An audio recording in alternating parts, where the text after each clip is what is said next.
Now, please. Hello. Oh, yes, here we are.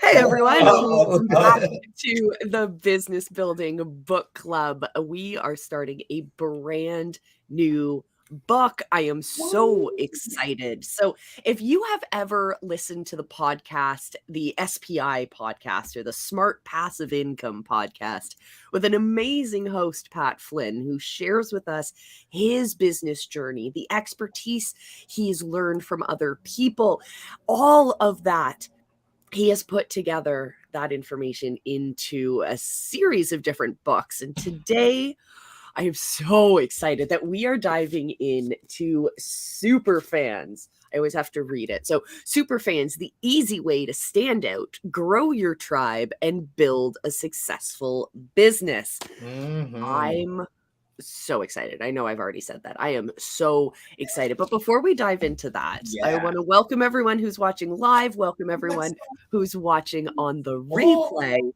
And I just want to invite you guys to pick up a copy of SuperFans wherever you want. You can be like Mark. That's what we say every episode. Be like Mark. Get the hard copy. Get the audio book. Follow along. We're not making any commissions or anything off of this. We are simply sharing great books with you, our community, and we want you to follow along. So you can either watch us live, jump in the chat, throw your questions at us, throw your thoughts and feelings and opinions at us, or you can watch us on the replay, and you can always join us in the comment section as well. So, yes, super fan. Oh my God! You know what? I think this breakfast was very good for today, because I can honestly say that I am bananas over this book so far. I was wondering where that was going. Mark, how are you doing today? Oh, no. I'm doing fantastic this morning. Hey, welcome to everybody out there that is joining us in book club. I think we've got some fans out there. If you're a super fan, hashtag superfan down in the comments.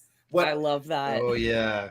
Yeah, the one thing I just wanted to throw a pre-shout out today, and to all the mothers out there watching.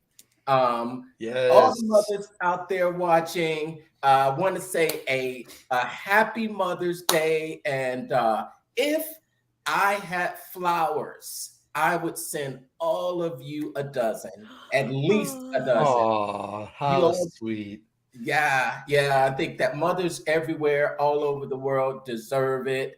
The things that they do for their, for us. And they need to be celebrated every day, but especially this time of year. Yes, absolutely. And don't just celebrate your mothers, celebrate all the mothers around you. All the new moms, all of the old moms, all of the grandmoms, all of the aunties. I got a lot of aunties that I get to celebrate on Mother's Day. So heck yes to that. Yeah.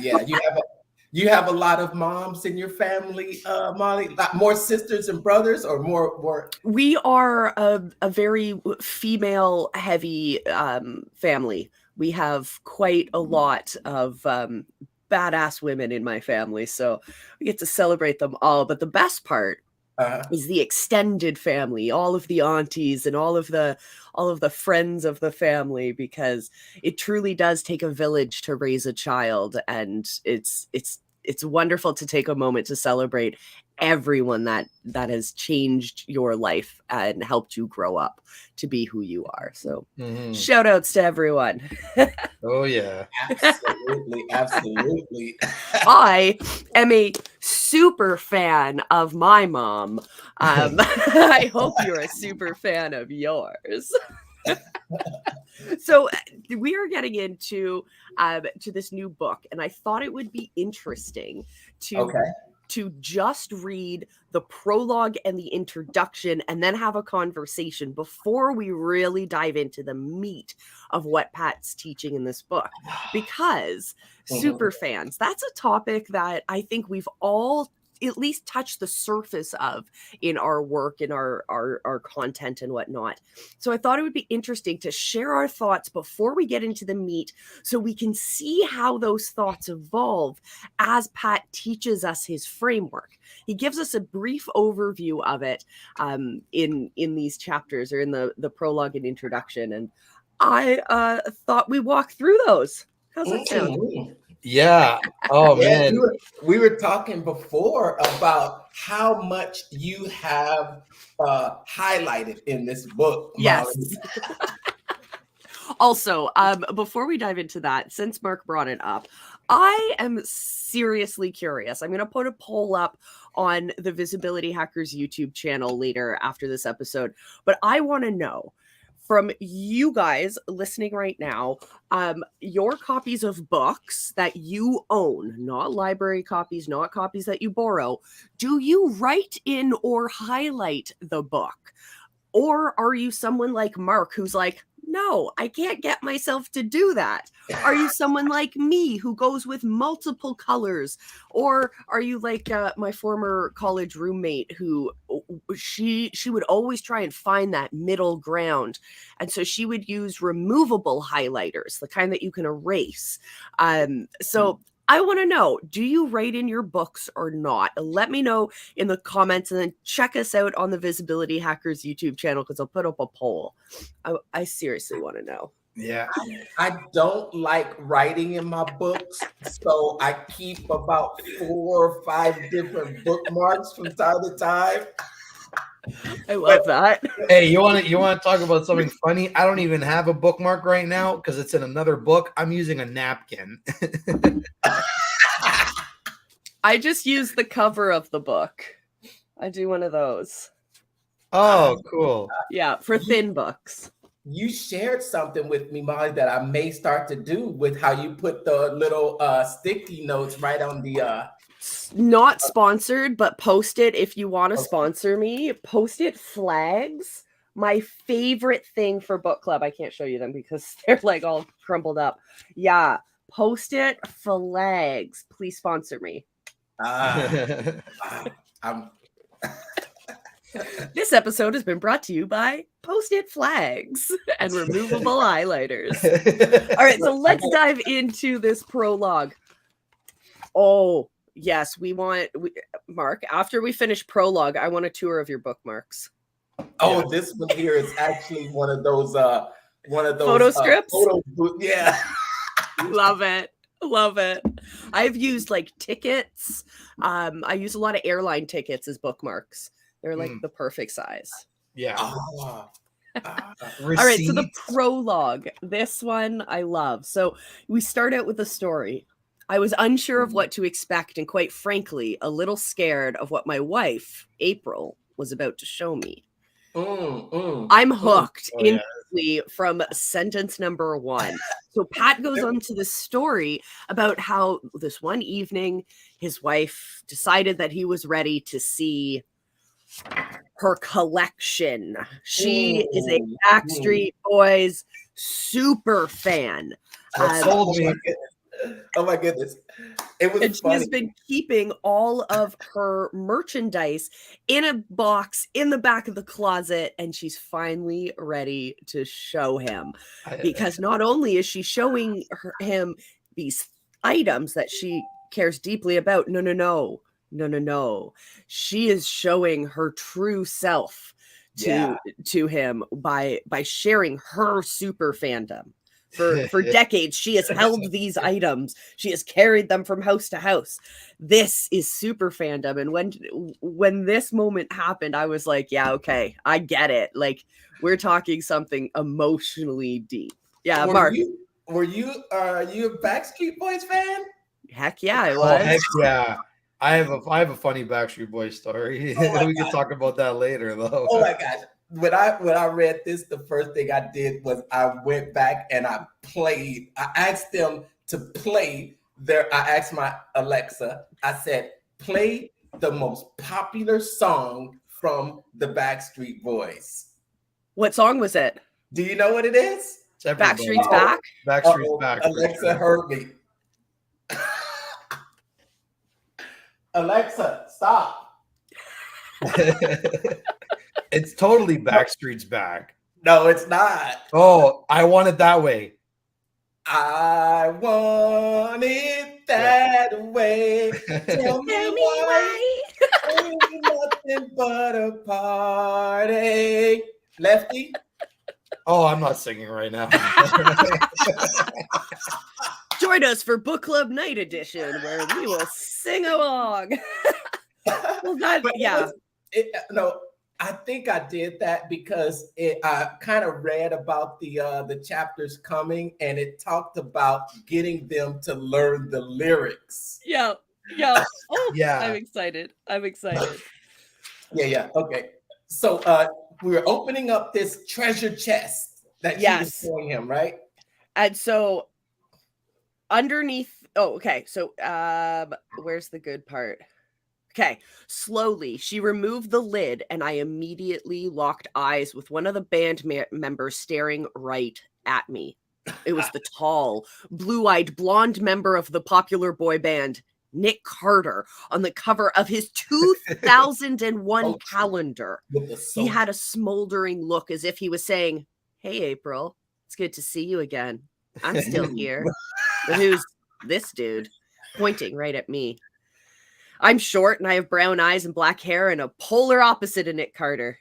Underneath the calendar was a stack of programs from concerts, and then I saw something I didn't even know existed. Ooh. Backstreet Boys action figures, unopened, 5 of them, 1 for each band member. But wait, there's more. Magazines, envelopes with who knows what in them, and then the clincher, a framed picture of Nick Carter. I had seen enough. I knew from that point forward that April wasn't just a fan of the Backstreet Boys. She was and still is a super fan. Super fan. Yes. But little did I realize April's hyper fandom for the Backstreet Boys and the stories I later learned about how all of this came to be would be vital in helping me learn how to build a successful multi-million-dollar business of my own with super fans all around the world. April's superfan journey taught me how to build a successful multi-million-dollar future-proof business by creating my own superfans around the world. Yeah. Boom. Yeah.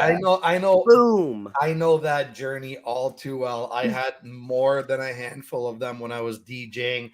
Every show that I would do, they would show up. Every record I would put out, they would buy it.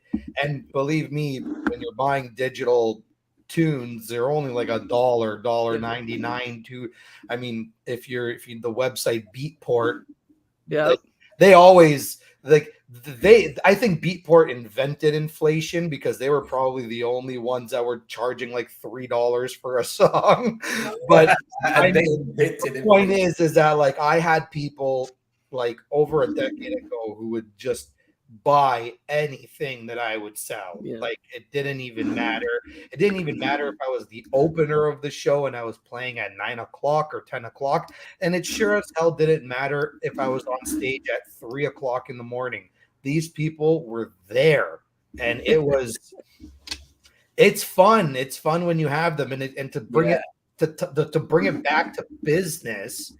It's like, I think they're really talking about super fans when they say 80% of your revenue comes from 20% of the clients, right? Absolutely. Those are the super fans because you don't need many of them. And I knew very well that you didn't need many of them in order to put on a good show. Those promoters that would book me knew that I was always coming with 25 people, 30 people. And everybody else had made no difference after that because the promoter was happy when he's charging $15, $20, $25, $30 a head that I was going to cover the majority of his overhead almost immediately. And now to the club owner, imagine 30 people at your bar spending a minimum of $100 per person. I just made that bar $3,000 just from the people that I brought through that door. And that's the not only the level of trust that you have with the fans, but the level of trust, the establishment, the vendors, the venue, the promoters, they now become your super fans and they want to push you more because they're like, yes, Lefty is constantly bringing us business, so we got to push him out there. And it's honestly amazing. And I'm so happy that April, his wife, is a super fan of the Backstreet Boys, because I love Backstreet Boys. They're the best. You just described how the algorithms work as well. When you bring your audience, they continue to reward you, and they say this guy, this person here is getting people to view average viewing time, much more viewing time. Let's continue to feed his content out to more people, grow his audience more. Fans are important, but super fans are everything. Everything. All right, I got something highlighted here. Okay. Here we go. Here we go.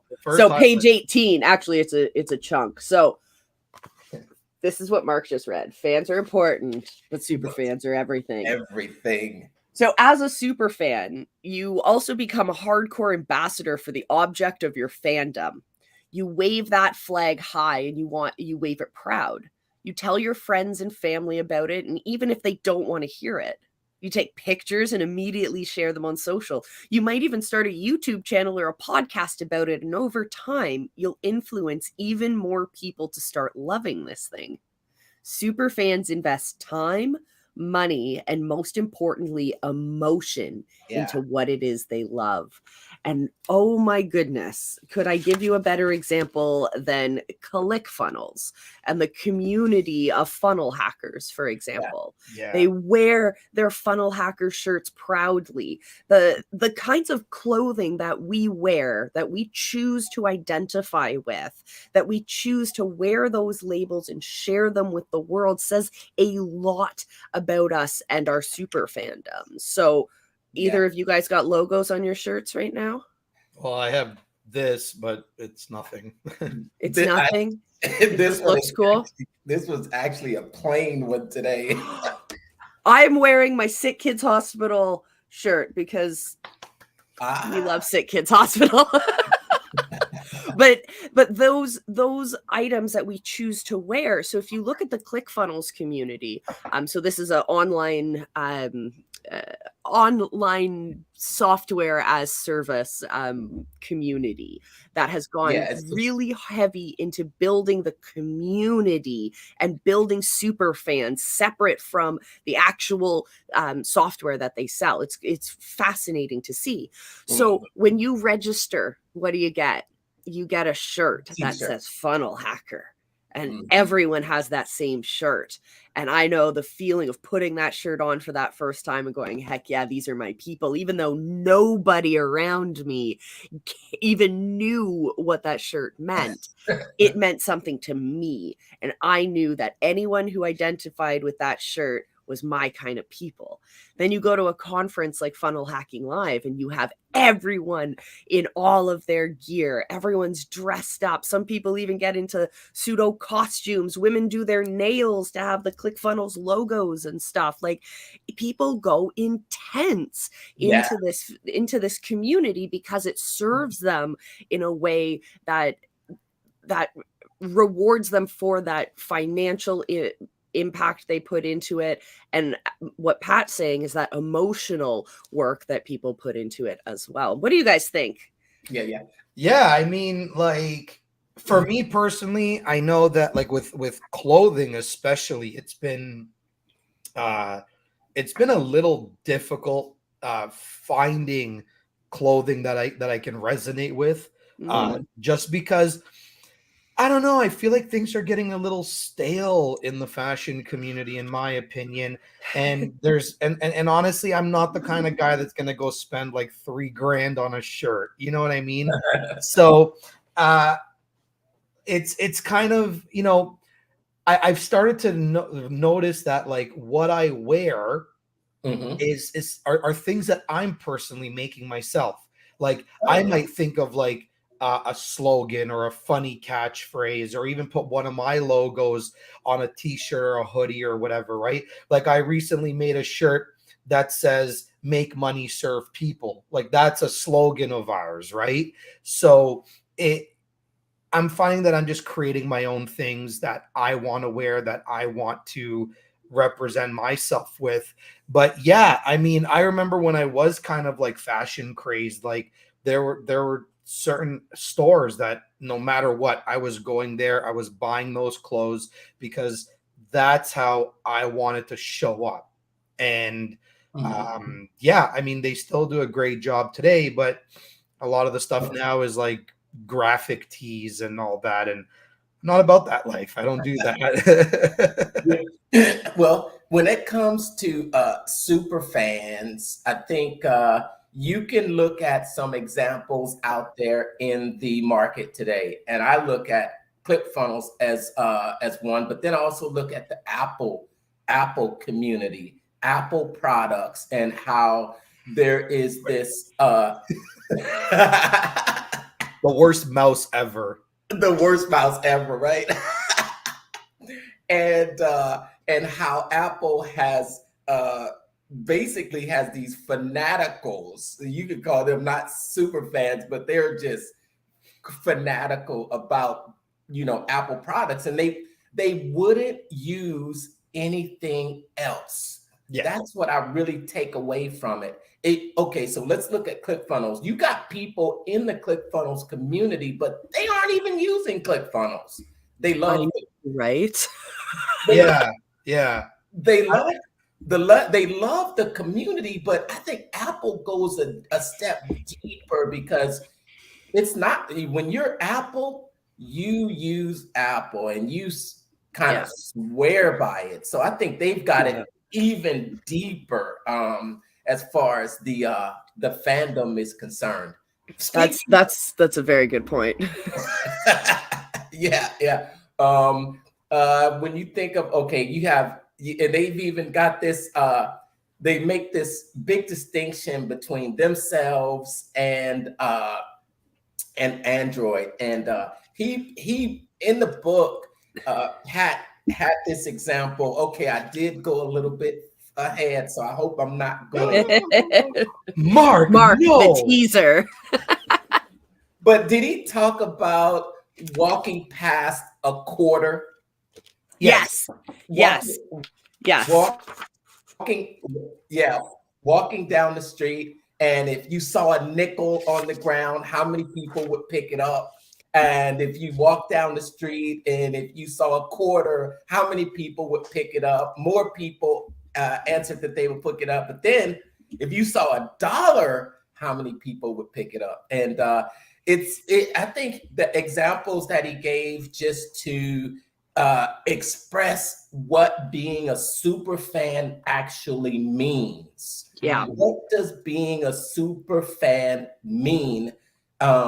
And how can you take that and apply it to your branding, your personal messaging? I think that was the really, really big thing that I got just out of these first.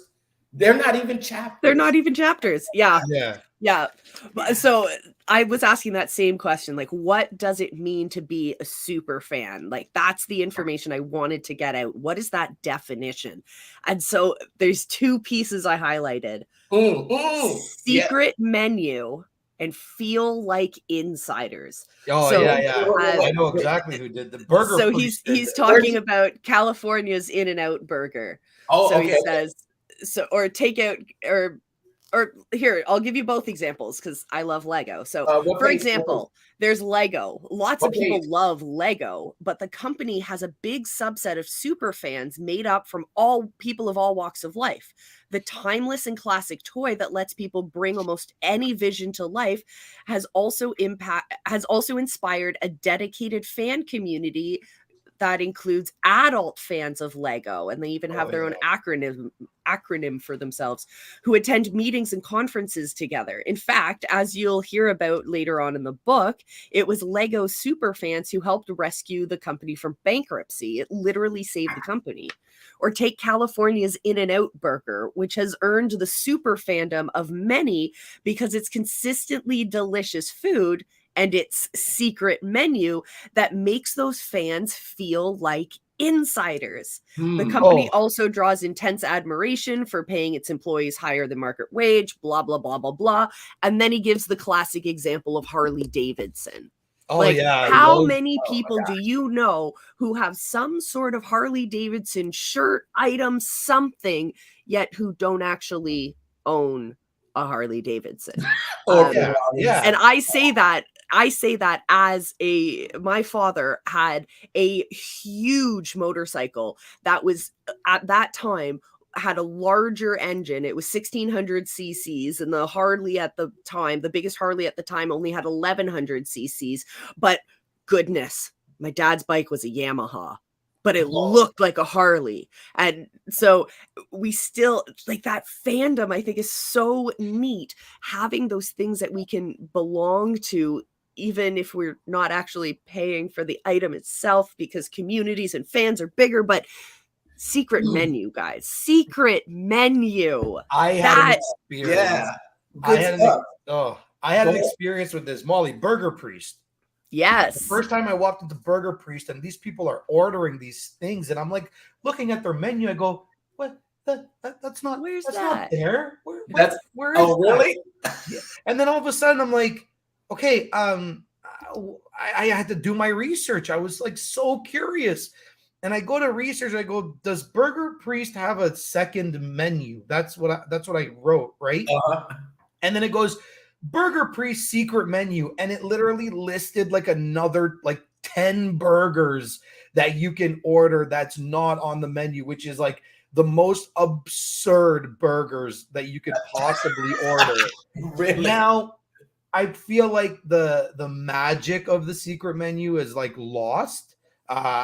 And I think that's because they've franchised, they've like made themselves a little bit more commercialized. Many people know about it now. So I'm sure In-N-Out Burger is the exact same way, but I don't know. I feel like, and I'll give you an example. There was this one burger called the Vatican. The Vatican had 2 patties, and instead of buns, it was grilled cheese sandwiches. It was a heart attack ready. And it was huge. It was literally so big.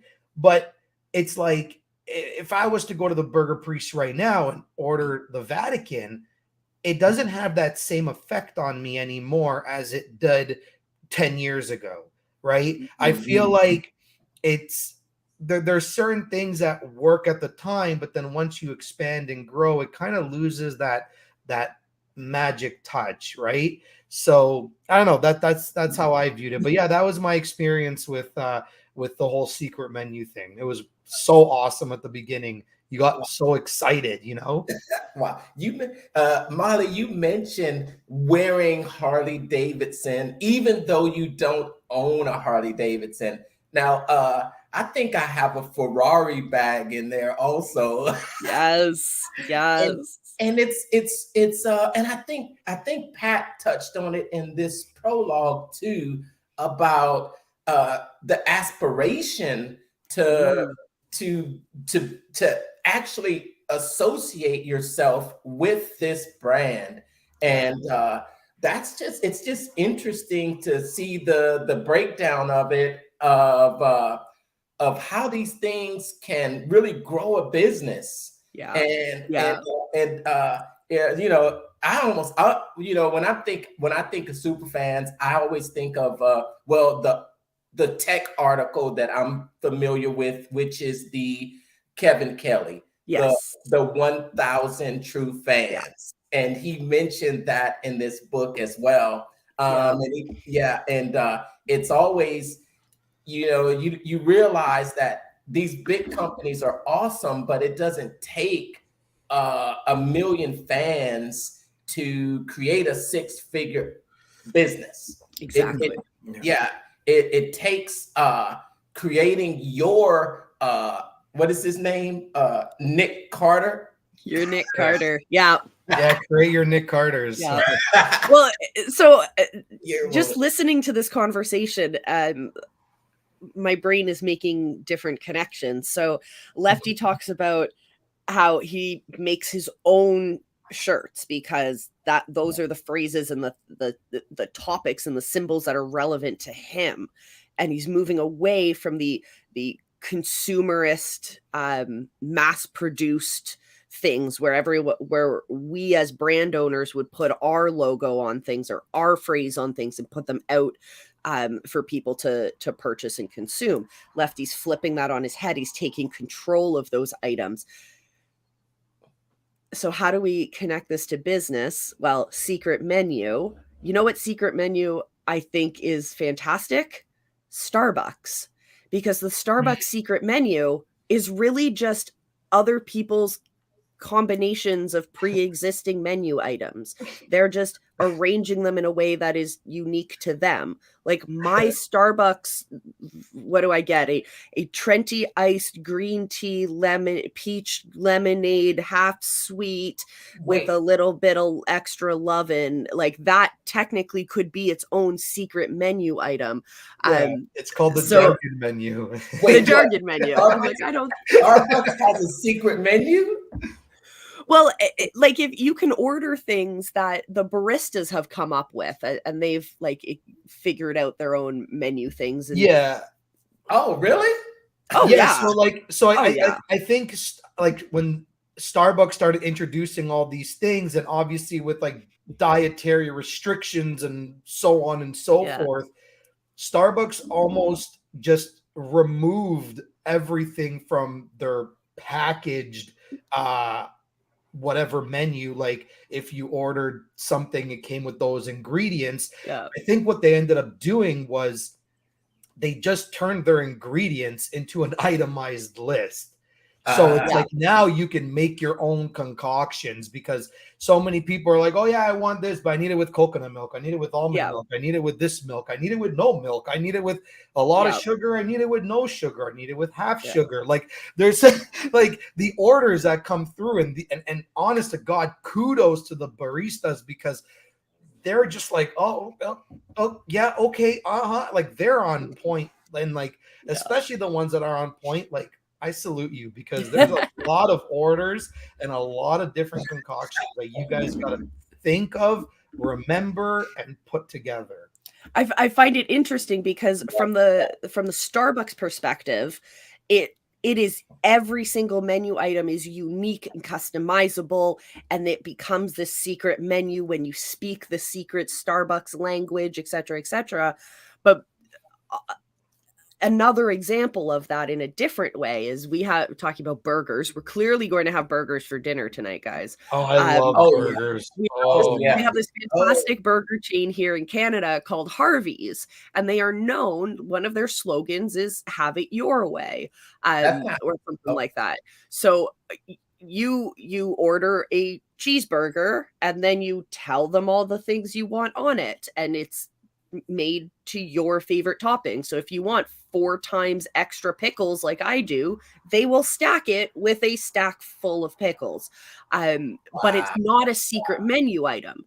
It's just a way of creating the topics you like, whereas Starbucks flips it. And I think that helps them get more, having that secret language helps them get those super fans even more, because you feel accomplished when you've learned a new language. Like I sure feel accomplished when I order successfully in Starbucks. We talk about super fandom. Another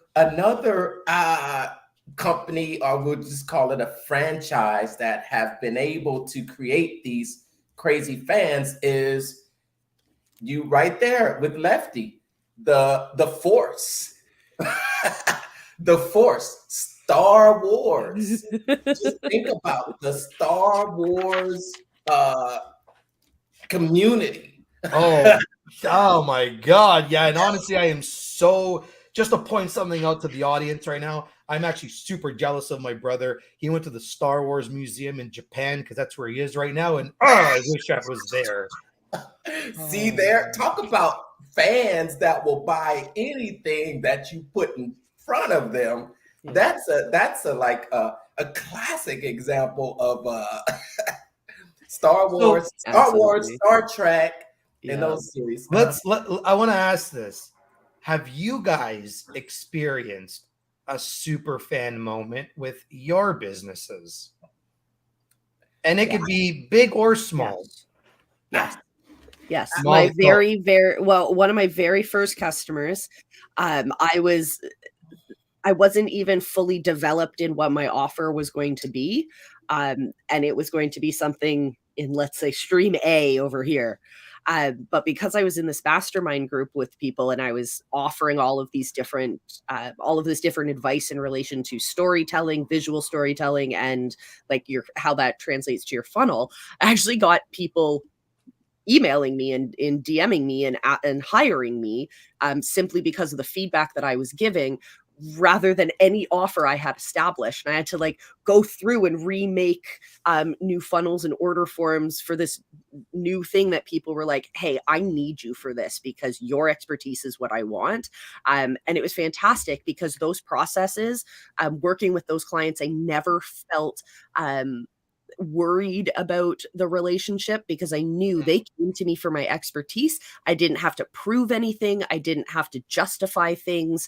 I knew this is the best thing for that client, and the client trusted me. So it was a really pleasurable experience going through that, which was really cool. That's awesome. And you know what? Like, just to address something to the audience is that, like, when we hire people to do certain jobs, like, unless it's something that is just needs to be done, has to look a certain way, end of story, period, and that's it. But when you're hiring someone, I want you guys to hire someone with the mindset of a scientist, and you are about to crack the code on something new and brilliant, right? Like, I know people sometimes look at me as, this picture Jason Momoa. perfect. Well, yeah, but I know people look at me as this picture perfect videographer, and I'm gonna give you the most cinematic thing and so on and so forth. And yes, although I am gonna do that for you, but it's not a be all end all project. When I want, like, the perfect customer for me is when they come with an experimental point of view. Like, yeah, we're going to do this video, but I also want to do that video and this video with you and see how we can progress and grow this business together. Right? As opposed to just like, I just want this picture perfect thing because everybody tells me that every entrepreneur is perfect and da da da da da.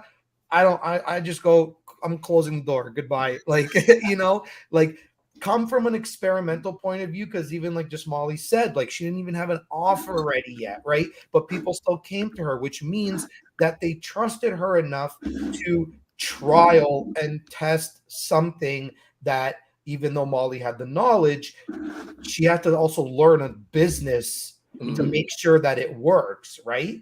Yeah. So the best people, best customers are the ones that come with an experimental mindset and have that when you're hiring your vendors and you're outsourcing to other freelancers and so on and so forth, because that's when magic happens, when you get to trial and test and fail and push forward and whatever the case might be, but my super fan moment was I had somebody send me a 5-day challenge. And it actually was for this 5-day challenge that I did 2 months ago. But someone sent me a 5-day challenge, and they literally said to me, if you do this, I'll buy yours. And that's when I was like, done. and later on that day, I didn't even have anything ready. I had nothing prepared. I just kind of had an idea of like, okay, what do I feel is fair to put my time and effort into something? I came up with like a very mini price, and I was like, all right, here you go. Like just here's the link, and I'm ready to go. I'll see you next Monday. And they're like, okay, done. Like, like yeah. Nice. Yeah. But that's the beauty of part. That's the beauty with, like, when someone just sees something else and says, if you just do that, I'm gonna buy it from you instead. Yeah. Like, whoa, I wasn't even expecting it. And I was like, done. Like I just jumped right on that opportunity. Yeah. It's interesting. I think my superfan moment started off sort of like the pyramid of fandom. Mm-hmm. It started as I saw this person constantly liking my posts and commenting on them, and I'll throw a post out there with a series of templates that I have created, right? Oh yes, please give that to me. Oh, I want that. That looks great. Started that way, then it went into a DM conversation where, hey, do you have this? Started asking me for specific things, but this was gold for me. This was super gold because I knew that if they were asking me, then this was something that everyone else that may not have been, that just are not as open and communicative. I said, wow, this person is not only a super fan, but they are a window for me to understand what type of content to produce for everyone else. It was my inbox is almost the best place that I find content ideas because it's questions. And next thing you know, they're buying they're joining my challenge. They're constantly, it's kind of different for me because I didn't know. I was like, okay, this person is just like like really on it, really active, really pushing me until still to this day, anything I put out there, they're liking it, they're watching it, they're buying it, they're calling me I want to, and that's dude, that's amazing. That's so awesome. And I want to jump ahead a little bit. I didn't read past the introduction, but I want to, I might be right as we read the book. I don't know. I could very well be wrong, but when it comes, I feel like how you can turn a random person into a super fan is, instead of always looking for different numbers and different people that come through, find that one person that no matter what you post is like always just organically in your comments, right? Yeah. Find that one person and like treat them like an infant. And what I mean by that is just like baby the ever living hell out of them. Like message them, ask how you can like add value to their week, ask like if they have any questions, really just like go in like, oh, I haven't, and Molly, I'm just using your name as an example. It's like, oh, it's feeding time, I gotta message Molly, you know what I mean? Like kind of like that, like treat it as if like you have like a baby essentially, and then and just keep pushing on that one person until you don't have to do that anymore, because that person will then eventually be like, holy crap, Lefty put so much time and effort into me, and now it's just like as the saying goes, breathe, eat, poop, Lefty, essentially, you know what I mean? Like that's what you want to do. And I could be wrong, but I feel like find the patterns of consistency within the people that are already making conversations with you and engaging. And and the people that I'm referring to are not the people that you have to go in somewhere and ask for your post to be boosted. Okay, that is not who I'm referring to. Someone who just opts in organically and does it because they want to, because they thoroughly love what you do. And again, now that I'm speaking about this, I had another super fan moment where not a client yet, but one of my peers was having a conversation with this person, brought her into her challenges and all her stuff, asked, eventually was asking questions that would have led to the sale, and it was funny because she's a friend of mine as well. So she sent me the screenshot, and the screenshot literally says, "Wow, look at this." And the person's response was, "Thank you very much, but if I'm buying anything like this, I'm going to Lefty."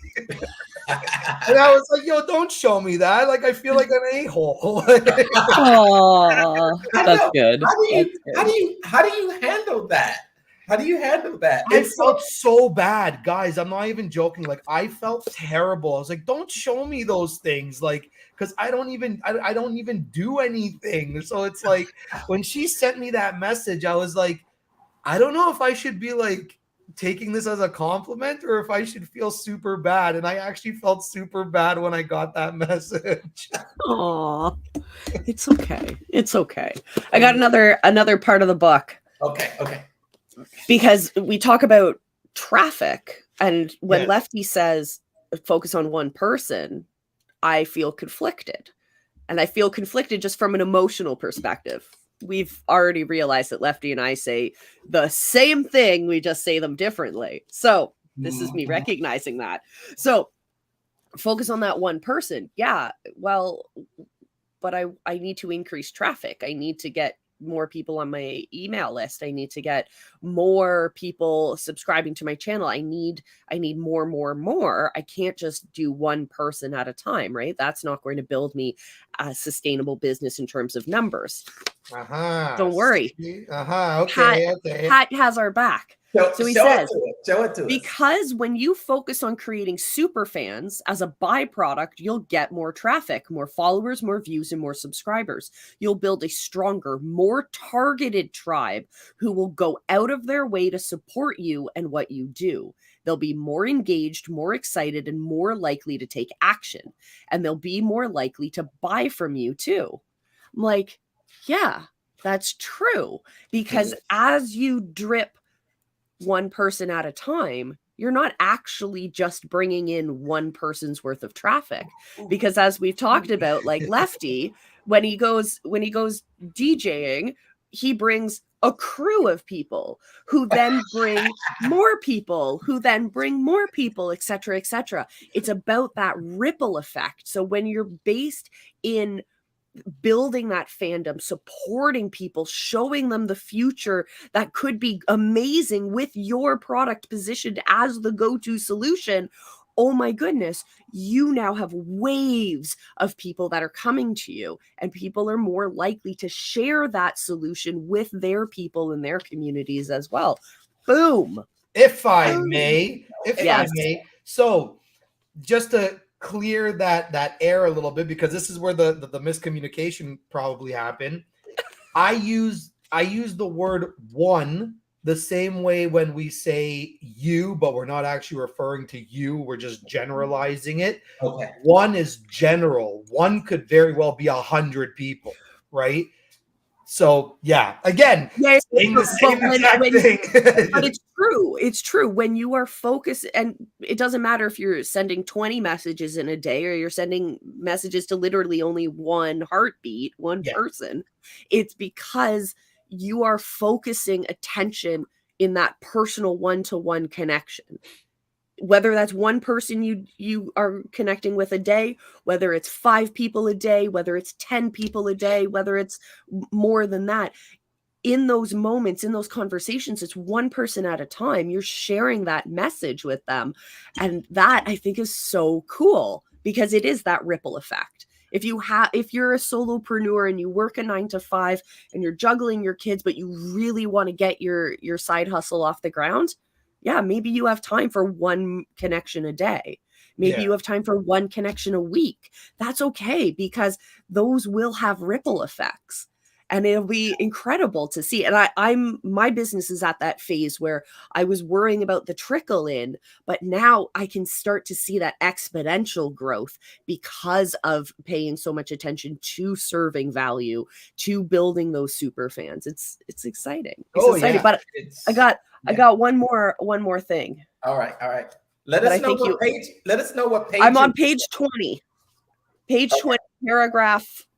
Let's call it paragraph 3, the one that starts with unfortunately. Unfortunately, most businesses don't focus their efforts on super fans. Yeah, you can build a successful business without them, but you'll be spending a lot more time and money trying to get people to find you. And even if they do, there's no guarantee they'll ever come back. Yeah. Plus, this is the part I want you guys to Highlighted hear. this. You'll leave yourself susceptible to algorithm changes. If you're only focused on those transactions, you're not seeing the true why behind the actions that you should be taking. But when you're focused on those one-to-one connections, on building those super fans, doesn't matter how the algorithm changes. Doesn't matter if platforms disappear and new ones appear. It doesn't matter, because your super fans are the ones who are going to drive 200 miles out of their way to go see you, the Backstreet Boys, in concert. Like, those are your super fans.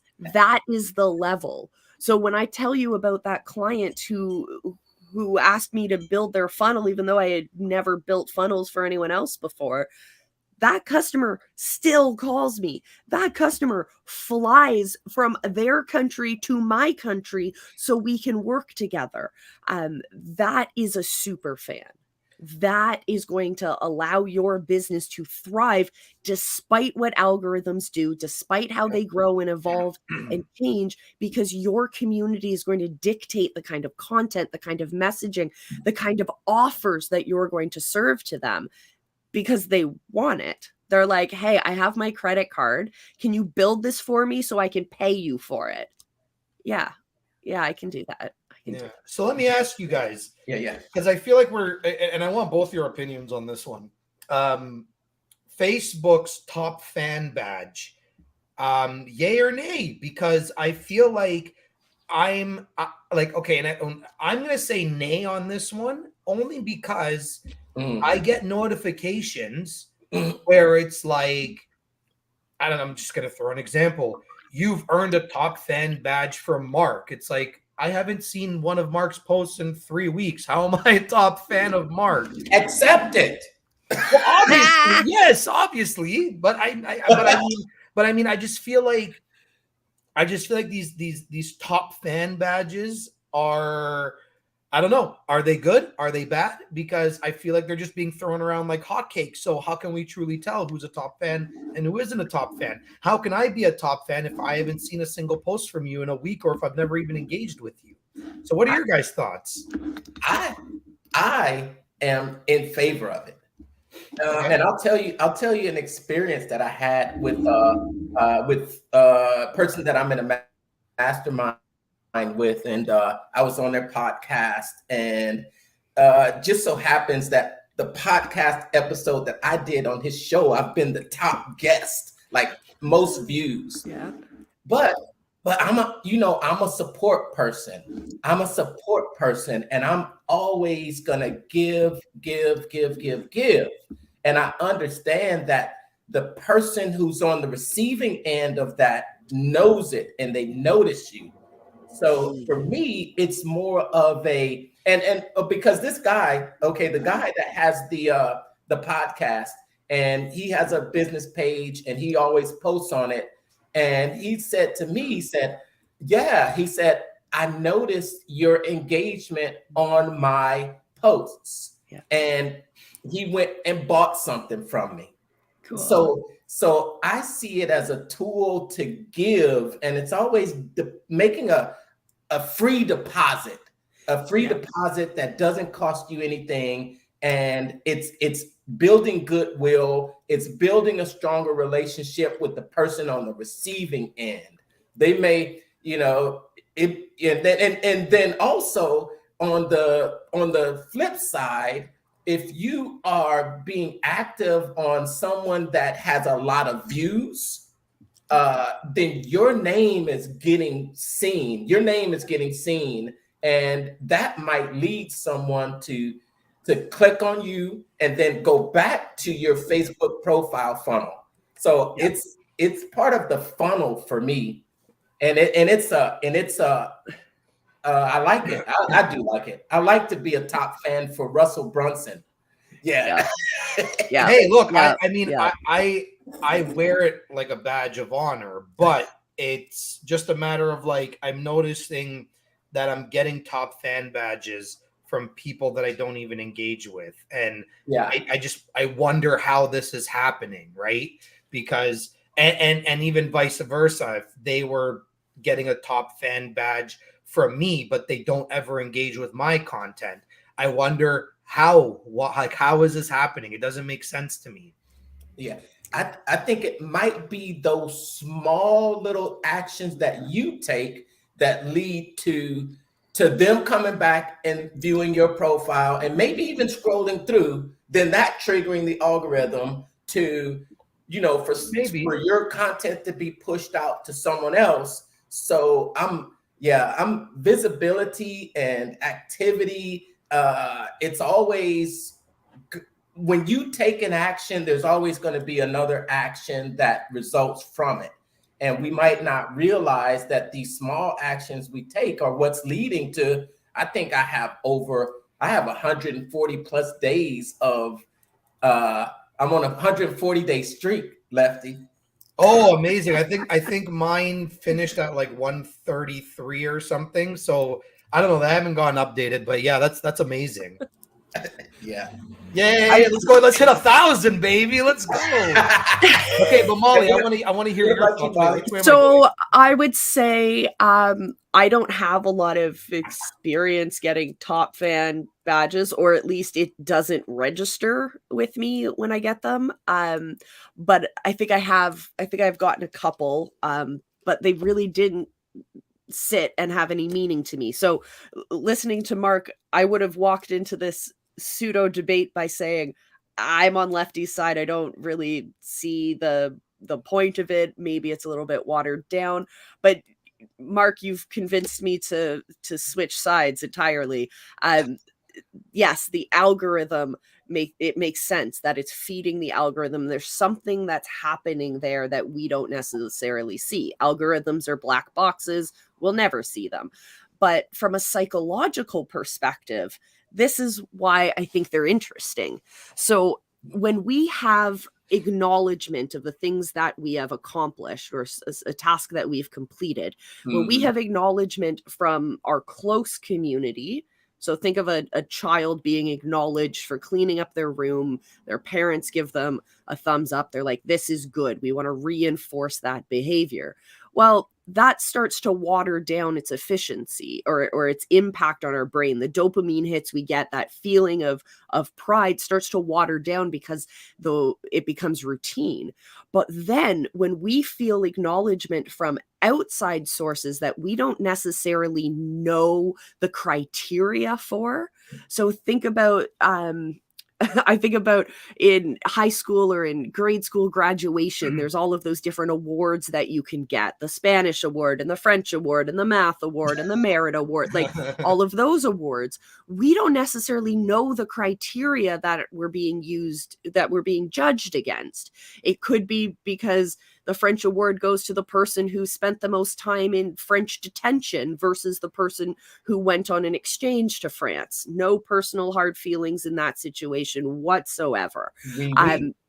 But it's but it's because when we don't know those criteria and we get an award for something, we get acknowledged for something, those dopamine hits happen again, that excitement happens, and that feeds us to want to replicate that result.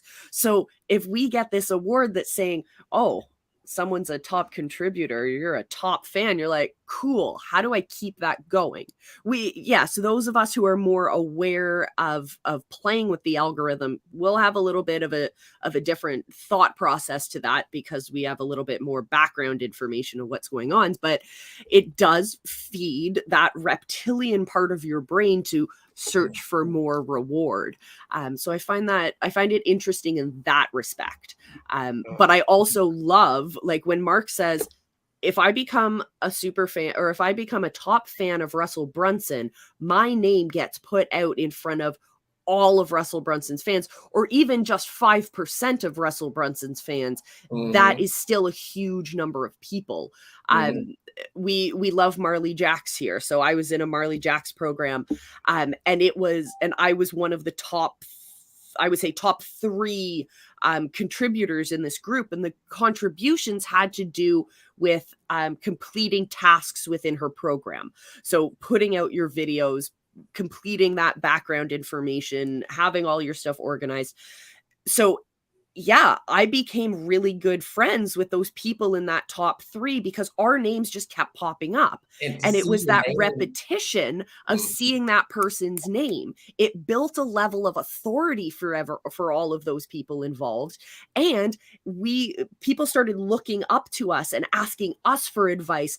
So when we talk about cross chat, meaning the members of the group are not just talking to the owner of the group. We're not just asking Marley questions.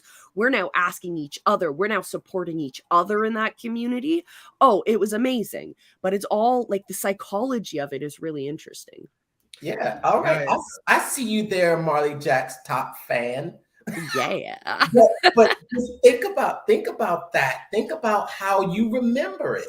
Think about how you remember it. And I think that's what it comes down to. There's really more of a psychological impact with these badges that Facebook allows you to give. If you've ever been inside of some groups, you can receive a group expert badge. Exactly. Yeah. I love giving those out. I love giving those out because it gives the members a reason to engage, a reason to go from casual to active, to move them up that ready for that word, the pyramid of fandom. Look, not a heart, but there it is. Oh. So we do have to wrap up today's episode. So I'm going to leave you with one last little section. Page 21. I've basically read you snippets of the prologue here, guys. So let's talk about April, our Backstreet Boys superfan. So April's Backstreet Boys fandom may have been ignited the night she lay in her room trying to mend her heartbreak. Read the prologue to get the background on that. But it didn't start that night. She didn't become a super fan because of that one song and that one moment. She became a super fan because of the many, many moments of hearing the band, seeing them on TV, talking about them with her friends, and yes, staring at Nick Carter's sultry gaze and cascading blonde locks on the March page of his 2021 calendar. In the same way, your very own superfans will join you not because of a single huge magical moment or super produced video or great podcast interview. It's because of those many smaller magical moments, those interactions. And that, I think, is the perfect place to close the book. I want it that way. Tell me why. Oh my goodness. So my friends, next week, let's open up to my not sponsored Post-it flags. See. Soon, man, that Molly, would be soon. the best first sponsor ever. So next week we are going to read part 1. So Mark alluded to this pyramid of fandom, and that creates the foundational basis of the rest of this book, these different stages in the pyramid. And each of those stages is pretty much set out in its own part. So a group of chapters.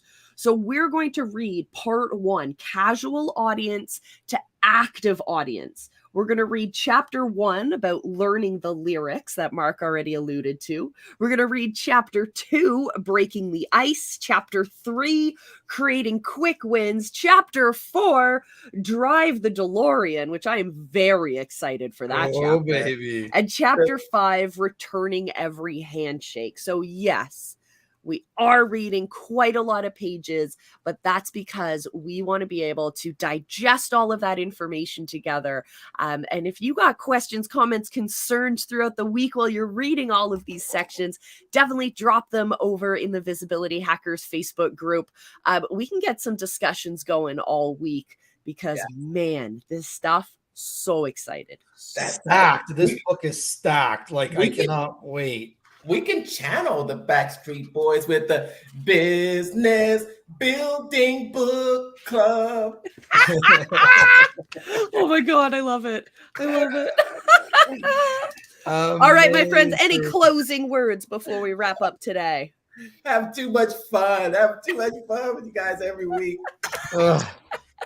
Honestly, just create super fans. Find a way to create super fans. Make those 100 connections that are gonna just push you forward. And it doesn't even have to be 100 connections.